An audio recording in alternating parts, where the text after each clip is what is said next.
안녕하세요. 이번 시간에는 111회 전산세무이급 이론을 공부하겠습니다. 요거 하기 전에 프로그램을 설치하는 것은 한국세무사의 자격시험 홈페이지에서 다운을 받으면 전산세무 2급 이렇게 다운을 받을 수가 있어요.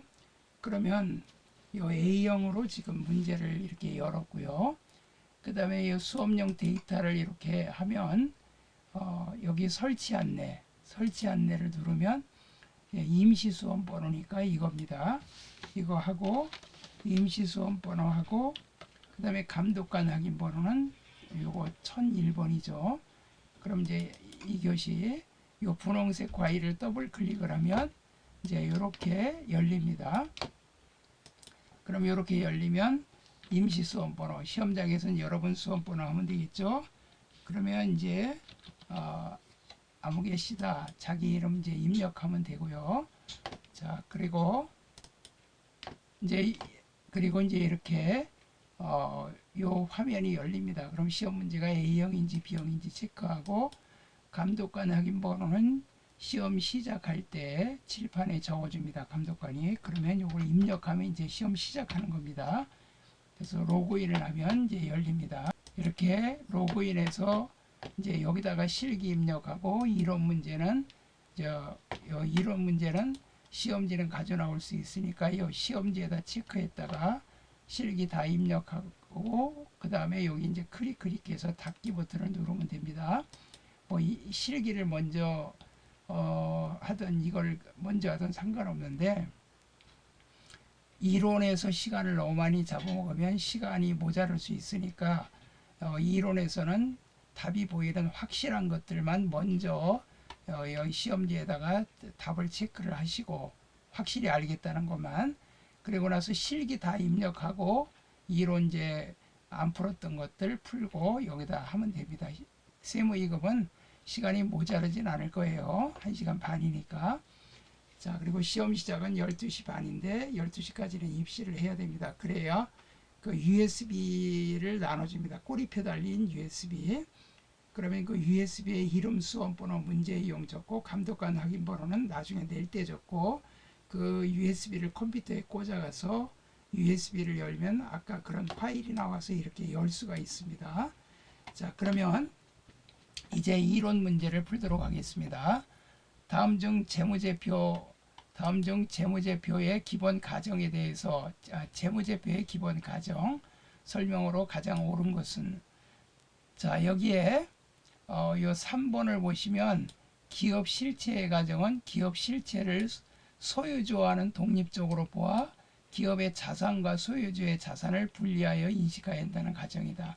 삼성전자면 거기 그 소유주 삼성전자 주주들하고 삼성전자하고는 분리해서 삼성전자 입장에서 해야 된다는 게 장부기장을 해야 된다는 게 기업 실체의 가정입니다. 자, 그리고 이제 여기서 첫 번째는 재무제표의 기본 가정에는 기업 실체 가정, 계속 기업의 가정, 그런데 수익 비용 대응의 가정은 아니에요. 이건 손익계산서 작성 원칙이고 기간별 보고의 가정이 있습니다. 기간별 보고의 가정. 요게 플러스 되는 거예요. 그래서 기업 실체, 계속 기업, 기간별 보고. 그런데 기간별 보고 가정은 유동성 순위에 따라 이거 틀렸죠? 이건 유동성 배열법이기 때문에 이거는 재무상태표 작성 기준이고 기간별 보고의 가정은 이겁니다. 여기 일정한 기간 단위로 분할하여 기간별로 재무제표를 작성하는 것을 말한다. 요게 기간별 보고의 과정인데 요게 기업 실체의 과정이라고 그랬으니까 요게 틀렸죠. 그러니까 이 기업 실체의 과정은 기업은 여기에 나와 있죠. 독립적으로 이렇게 분리해서 기장을 해야 된다는 겁니다. 그래서 지금 답은 3번이에요. 1번은 기간별 보고의 과정이 빠져서 틀렸고 2번은 기간별 보고의 과정은 일정 기간 단위로 분할하여 1년에 한 번 또는 6개월에 한 번, 3개월에 한 번, 삼성전자 같은 경우는 3개월에 한 번씩 더 보고합니다. 원래 결산 보고는 1년에 한 번씩 하는 게 원칙이죠. 기간별 보고의 과정은 이렇게 기간 단위로 분할해서 그래야 1년에 한 번씩 재무제표를 작성하고 결산을 해야 세금도 내고 그 다음에 배당도 할 거 아닙니까? 결산 안 하면 주주들이 가만히 있겠어요? 배당도 안 해주고 재무제표 작성도 안 하고 그런다고 그러겠죠. 더군다나 세금을 안 내면 안 되죠. 그 다음에 그 기업 실체 과정은 소유주와는 독립적으로 보아 소유주와 기업권은 분리를 해야 된다 이 말이니까 요 3번은 맞는 얘기예요. 자, 물가가 지속해서 상승하는 경제 상황을 가정할 때 그러니까 물가가 이렇게 계속 올라간다는 얘기예요. 단기 순이익이 가장 적게 표시되는 거, 가장 적게 표시되는 거는 후입선출법이죠. 왜냐하면 나중에 이 후입선출법은 나중에 사온 거 이거를 파는 걸로 하는 거예요. 이거부터 거꾸로 팔아나간 걸로 하니까 원가가 비싼 거를 갖다 파는 걸로 하니까 원가 매출 원가가 비싸지니까 이익이 적게 나오죠. 그래서 후입선출법은 이익을 가장 적게 표시한다. 그러니까 물가가 상승할 때는 하락할 때는 그 반대가 되겠죠. 그 다음에 23년 10월 1일 한국은 기계장치를 500에 취득했다. 기계장치 내역 연수는 3년이에요. 잔존가치는 50으로 추정되며 연수학계법으로 생각한다 그랬어요. 이 연수학계법은 자주 시험에 나오는 건 아닌데 연수학계법 자체는 그 내용 연수 숫자를 다 더한 겁니다. 12월 30일에 계산하여야 할 감가상각비는 얼마인가? 월할 계산. 여기 10월 1일 날이니까 10월달, 11월달, 12월달 석 달 썼습니다. 석 달. 그래서 요 12분의 3개월치만 계산해야 돼. 그럼 얼마를 갖고 하느냐? 여기 500에 샀는데 잔존가치가 50이니까 450이죠. 450만 원. 450만 원 곱하기 그 다음에 요 가운데가 이제 요거는 12개월분의 3개월 가운데가 이제 연수학계법이기 때문에 3년이면 1 플러스 2 플러스 3 플러스 하면 6이 되죠. 그럼 6분의 거꾸로 하는 겁니다. 거꾸로. 지금 처음 생각하는 거죠. 금년에 사왔으니까 처음 사온 거니까 6분의 3 이렇게 해가지고 요 금액을 계산한 겁니다. 이렇게 해서 금액을 계산해 가지고 나온 금액이 56만 2,500원. 요거는 계산하면 되죠. 요거 2분의 1. 요 금액 450만 원에 2분의 1 그리고 4분의 1 계산하면 답이 나오겠죠. 그래서 3번 답은 56만 2,500원이 나와요. 이건 계산하시면 돼요. 56만 2,500원 나온다. 이렇게. 그 다음에 다음 중 무형자산에 대한 설명으로 옳지 않은 것은 무형자산은 재무제표 표시 방법으로 직접법만 이게 틀렸어요. 간접법도 허용을 하고 있어요. 간접법도 허용을 하고 직접법도 허용을 하고 두 가지 다 허용합니다. 요 만을 이렇게 대부분 모음만 만을 이렇게 하면 그게 답이에요. 무형자산 상각시 잔존가치는 원칙적으로 0인 것으로 본다. 무형자산은 잔존가치가 없는 거로 봅니다. 무형자산은 유형자산과 마찬가지로 매입가액에 취득 관련 부대의 원가를 가산한 금액을 취득원가로 처리한다. 마찬가지예요. 재비용 가산해야죠. 4번은 아주 전형적인 요 무형자산에 대해서 그 기간인데요. 독점적 배타적인 권리를 부여하고 있는 관계 법령이나 계약에 정해진 경우를 제외하고는 20년을 초과할 수가 없어요. 그래서 요거는 1번이 틀린 답입니다. 그 다음에 5번은 다음에 자본 항목의 자본 조정으로 분류되는 것은 이 자기주식 처분 손실 요거죠. 자본 조정은 주감자 주식 발행 조각은 감자 차익 그 다음에 자기주식 처분 이익이 바로 자본이여금인데 그 반대가 바로 자본 조정이죠. 주식 할인 발행 차금, 그 다음에 감자차손, 자기주식 처분 손실. 요거 주식 발행 초과금은 그 자본이여금이죠. 매도 가능인건 평가손익은 기타 포괄손익 2개, 감자차익도 자본이여금. 요 2개는 자본이여금이에요. 그 다음에 이제 여기부터는 이제 원가 얘기입니다. 원가의 개념에 대한 설명으로 가장 옳지 않은 것은 기회원가라고 나와 있죠. 기회원가는 자원을 다른 대체적인 용도로 사용할 경우 얻을 수 있는 최대 금액. 기회원가는 A안하고 B안인데 A안을 선택했다. 그러면 B안을 선택했을 때 얻을 수 있는 최대의 금액, 기회원가. 요 기회원가는 이런 뜻을 가지고 있어요. 차선의 선택을 했을 때 얻을 수 있는 최대 금액이 기회원가입니다. 매몰원가는 과거 의사결정으로 이미 발생한 원가로 의사결정에 고려하지 말아야 한다는 원가다. 이것도 맞는. 자, 회피 가능 원가. 이거는 회피 가능 원가의 뜻은 회피가 가능한 원가를 말하는데, 회피가 가능하지 않고 어떤 선택하는 거와 관계없이 계속해서 발생하는 거. 이건 회피 불능 원가를 설명한 거라 요게 틀렸어요. 회피 가능 원가는 피할 수 있는 원가를 말하는 건데, 이건 피할 수가 없죠. 예를 들면 고정비 같은 거는, 집세, 임차료 같은 거는 뭐 사업이 잘 되든 못 되든 뭐 무슨 결과를 하든 거기서 이제 사업을 한다, 임차를 해 사업한다, 그러면 계속 발생하는 거죠. 관련 원가는 대안사의 차이가 나는 원가로서 의사결정에 직접적으로 관련되는 원가예요. 뭐 글자에 여기 답이 다 있어요. 그 다음에 다음 중 변동원가와 고정원가에 대한 설명으로 가장 옳지 않은 것은, 변동원가는 생산량이 증가함에 따라 총원가가 증가하는 원가다. 이 변동원가는 이렇게 변하는 거죠. 그 다음에 고정원가는 이 총원가라는 거하고 단가하고 달라요. 변동원가는 이렇게 총원가는 증가하지만 단가는 똑같아요. 단가는. 그 다음에 고정원가는 생산량 증가과는 관계없이 총원가가 일정하다. 고정원가는 이렇게 일정하게 총원가가 나가지만 단가는 이렇게 줄어들 수 있습니다. 이렇게. 왜냐하면 대량 생산하면 좀 싸잖아요. 생산량의 증가과는 관계없이 단위당 변동원가는 일정하다. 단위당 변동원가는 일정하다. 지금 방금 전에 여기서 얘기했죠. 이렇게 변동하지만 총원가는 변동하지만 단가는 일정해. 하나 만들 때 100원, 두 개 만들 때 200원, 세 개 만들 때 300원. 그러면 단가는 100원, 100원, 100원 똑같죠.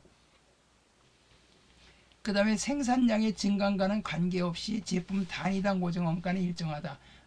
이거 틀렸죠. 단위당 고정원가는 이렇게 줄어들어요. 변동합니다. 변동. 정확히 말하면 변동합니다. 그래서 4번이 틀렸어요. 고정원가 일정한 거는 이건 단위당 원가가 아니라 총원가가 일정한 거죠. 총원가예요. 총원가. 다음 중 제조원가 명세서에 대한 설명으로 가장 옳지 않은 것은, 자, 여기 제조원가 명세서에는 기말제품은 안 들어가죠. 이건 손익견서에 들어가니까 이게 틀렸어요. 판매비와 일반관리비는 제조원가 명세와 관련이 없다. 당연한 얘기죠. 단기총 제조원가는 직접 재료원가, 직접 노무원가, 제조관비 합계액을 말한다. 맞고요. 제조원가 명세서는 단기제품 제조원가는 손익견서, 단기제품 제조원가에 일치한다. 그래서 손익견서에 이걸 집어넣고 매출원가를 구하겠죠. 그 다음에 자, 이 문제는 저 계산하는 거지만 그렇게 복잡하지 않아요. 캠핑카를 생산하여 판매하는 봉봉은 고급형 캠핑카와 일반형, 고급형이 있고 일반형이 있어요. 두 가지 모델 생산하고 있다. 여기 고급형 캠핑카하고 일반형 캠핑카, 이거 전형적인 개별원가 계산이죠. 주문 받아갖고 생산하는 거. 캠핑카는 이제 주문 받아갖고 이제 그 모양대로 원하는 대로 이제 생산해주고 그러죠. 자, 그러면 이제 여기 봅시다. 여기에 그 직접 재료 원가를 기준으로 제조간접비를 배부하고 있다. 이게 중요한 겁니다. 요걸 잘 읽어야 돼요. 직접 재료 원가. 그럼 직접 재료 원가가 이거죠. 이거 두 개 합친 거. 요걸 기준으로 배부를 한대요. 그리고 단계 실제 재가는 240이래요. 그러면 여기가 이제 240이고 합계가 요 240을 여기 이제 고급형 캠핑카하고 일반형 캠핑카에다가 나눠주는데, 이거는 지금 뭘 구하라 그러냐면은 일반형 캠핑카 이거의 금액은 얼마인가 그랬어요. 일반형 캠핑카의 총제조 원가.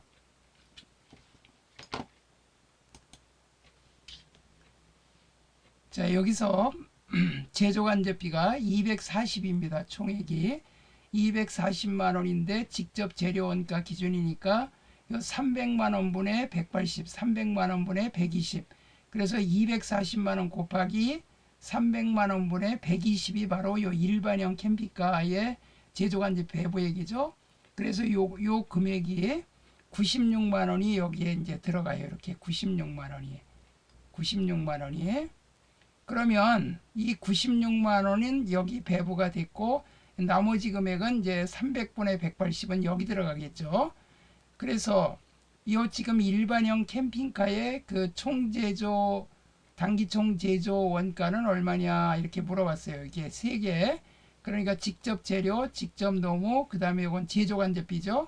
요 세 개 다 더하면 금액이 나오겠죠. 요 세 개 다 더하면은 여기 지금 180에다가 96 더하니까 276만 원. 그래서 정답이 이겁니다.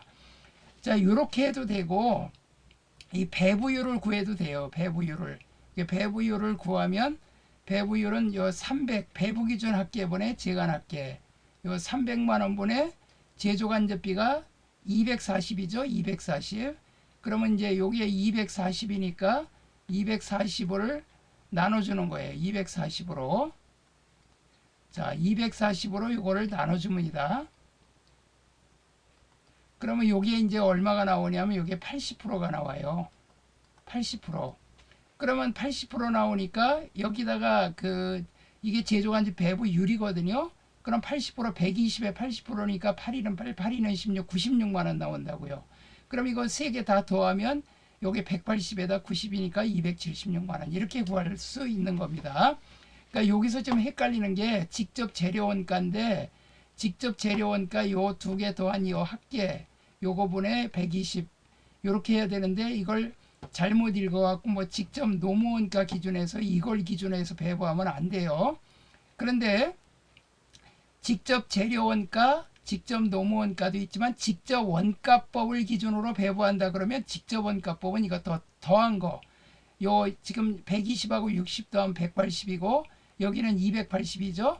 그럼 280하고 180 합계분의 이제 요거 이렇게 해서 곱하기 240. 그 직접 원가법도 시험에 나온 적이 있었어요. 자, 농업비법도 나올 수 있고 재래비법도 나올 수 있고 자, 요렇게 배부해서 정답을 구했습니다. 그 다음에 10번 다음 자료 이용하여 평균법에 따른 종합원가 계산을 적용할 경우에 가공원가에 완성품 한산량 단위당 원가. 이번에는 이제 완성품 한산량을 물어본 게 아니라 요 단위당 단가를 물어봤어요. 자, 근데 이 문제에서는 지금 여기 보니까 재료는 공정 시점, 개시 시점. 근데 여기는 지금 가공 원가를 물어본 거니까 요 재료는 신경 쓸 거 없고 진행에 따라 균등하게 발생하니까 다 환산해 줘야죠. 기초재원금, 투입량, 기말 그리고 이게 지금 평균법이에요. 그런데 여기 완성수량이 안 주어졌어요. 완성수량은 이렇게 T자를 그리면 기초가 2,500개, 그 다음에 투입이 3만 개, 그 다음에 기말이 4,000개. 그러면 요게 32,500개, 32,500개 빼기 4,000개 하니까 여기 얼마가 나오냐면 28,500개가 나오죠. 여기서 28,500개가 바로 이게 완성수량이에요. 이게 완성수량. 자, 이 완성수량을 구한 다음에 우선 그 완성품 한산량을 먼저 구해야 되겠죠. 완성품 한산량 평균법은 어떻게 한다 그랬어요. 1 플러스 말이라 그랬죠. 1 플러스 말. 그러면 1 플러스 말이니까 여기 완성수량 28,500개 28,500개 플러스 기말수량은 여기 4,000개인데 30%니까 4,000개인데 30%니까 얼마가 됩니까? 4, 32 1200개가 되겠죠. 1200개 4, 32 그래서 1200개 더합니다. 그러면 요거 29,700개가 되죠. 29,700개. 자, 29,700개가 완성품 한산량이에요. 이게 완성품 한산량이고 그러면 여기 가공원가가 요 두 개 있죠. 환산량 단위 원가를 물어보니까 이거 두 개 더하니까 133만 6,500원. 133만 6,500원 나누기 29,700개. 이거 29,700개입니다. 그러면 단가 나오죠. 여기 45원이 나와요. 이거 나누면 이거 계산기로 두들기면 나오죠. 그래서 4번이 답이 됩니다. 자, 이런 문제가 좀 시간이 걸릴 것 같다. 요거하고 요거. 그러면 다른 거 다 푼 다음에 실기 다 입력하고 마지막에 시간 남을 때 이렇게 풀으면 됩니다. 근데 어려운 건 아니에요. 자, 다음 중 부가가치세법상 면세에 해당하는 건 모두 몇 개인가? 자, 토지의 공급은 토지는 원래 면세죠. 식용으로 제공되는 외국산 미가공 식료품. 여러분들 식용이 뭐냐면 사람이 먹는 걸 식용이라 그래요. 비식용은 사료용이고 비식용은 외국에서 수입할 때는 그거는 과세입니다.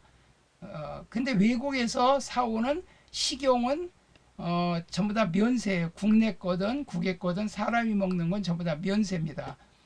그 다음에 그 형사소송법에 따른 국선 변호인의 변호, 이거는 그 서비스잖아요. 자, 요거는 전부 다 인적 요경고 요거는 면세입니다. 그래서 세 개가 맞고, 여기 여객 운송 우동고속버스 이거는 부가세 과세가 됩니다. 부가세 내야 돼요. 이거 타려면.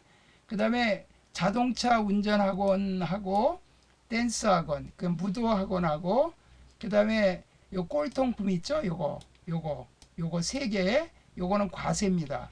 지금 여기 있는 나, 라, 마, 요 세 개가 바로 면세입니다. 다음 중 부가가치세법상 대손세 공제에 대한 설명으로 옳지 않은 것은, 자, 그러면 여기는 대손 사유에는 부도 발생일로부터 6개월 이상이 지난 어음수표가 포함된다. 부도 발생일로부터 6개월이 경과돼야 돼요.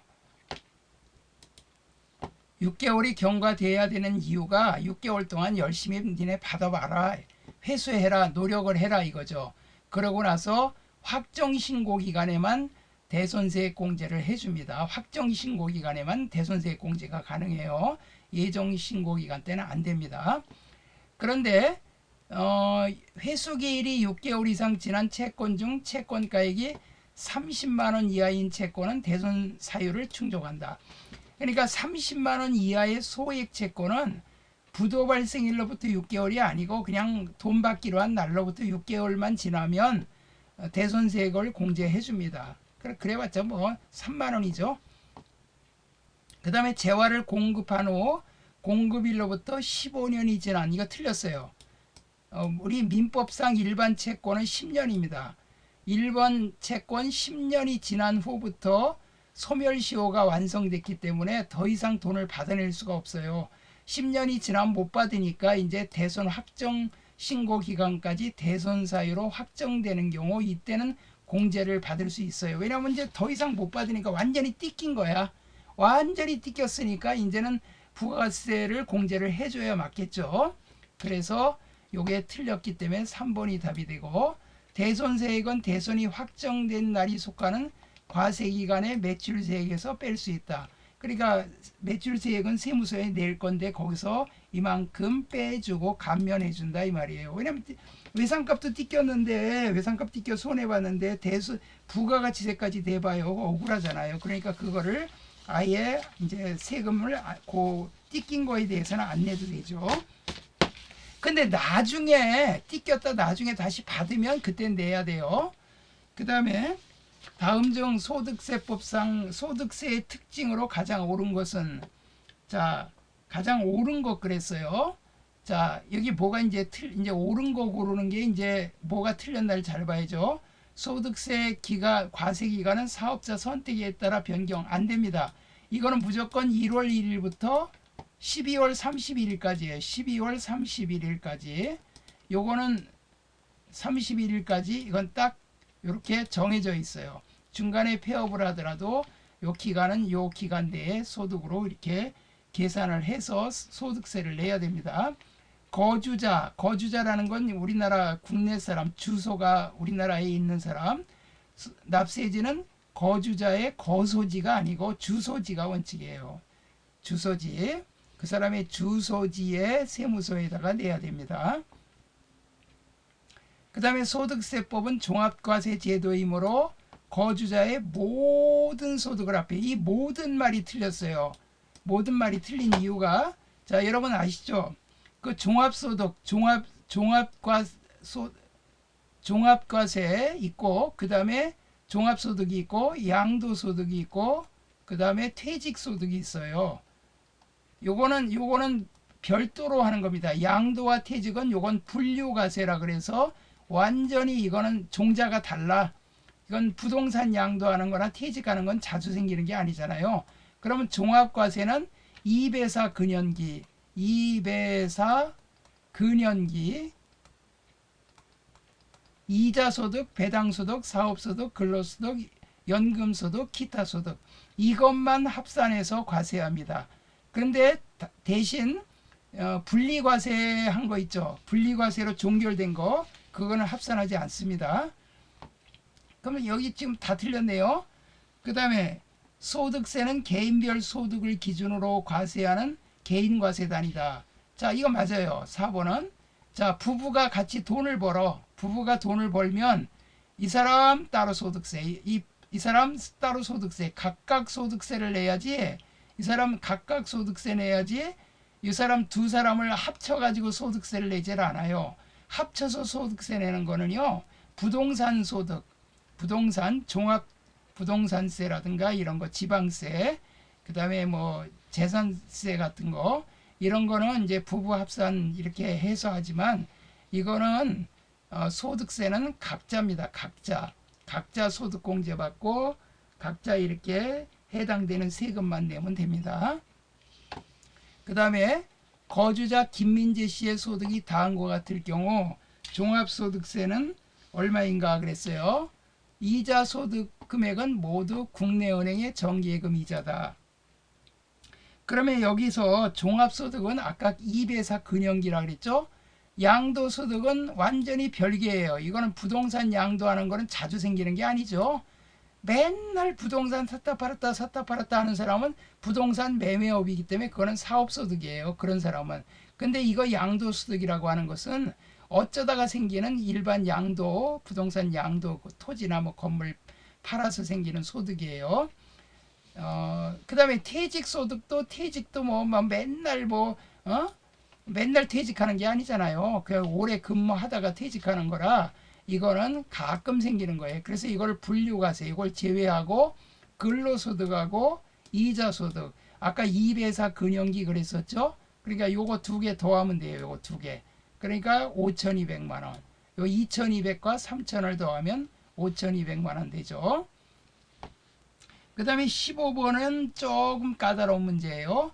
소득세법상 근로소득의 원천징수 시기, 항상 원천징수 시기는요 12월 31일 마감을 하고, 혹시 이때까지 지급을 못했다, 나중에 지급했다 그래도 2월 말까지는, 2월 말 다음에 2월 말까지는 해줘야 돼요. 왜 그러냐면 이거 연말정산을 해야 되거든요. 2월 달에.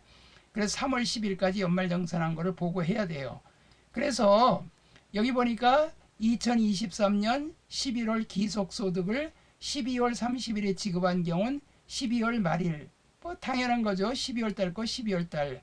원천징수 시기, 원천징수는 그렇게 해줘야 돼요. 원천징수는 연말까지, 그 다음에 2월 말까지는 종결을 해줘야 돼요. 11월 기속소득을 다음 해에 1월 30일에 지급한 경우 11월까지 거는 12월 말일까지 요때 해줘야 돼요. 이때.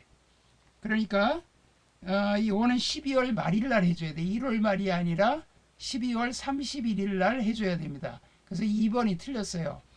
그러니까 11월 말까지에 그 해당되는 거는 12월 말까지 원천징수를 해야 되고, 12월 달 이후 거는 최소한도 그 다음에 2월 말까지는 해줘야 돼요.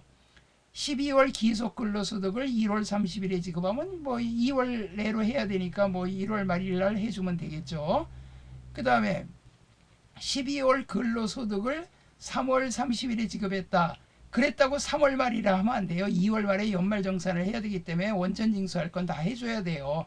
그래서 2월 말일, 그러니까 3월 30일에도 2월 말일. 그러니까 11월 거까지는 12월 말까지 그 원천징수를 해야 되고, 그 다음에 그 11월 말일 지난 뒤에 거는 1월 달 뭐 이렇게 지급했다 하더라도 2월 말까지는 해줘야 돼요. 자, 3월 30일에 지급했더라도 2월 말에 해줘야 됩니다. 그래서 2번이 틀렸습니다. 자, 여기까지 이론은 설명을 했습니다. 수고하셨습니다. 이제 이어서 실기를 수업하겠습니다. 110일의 전산세무이급 실기는 이제 이어서 나가겠습니다.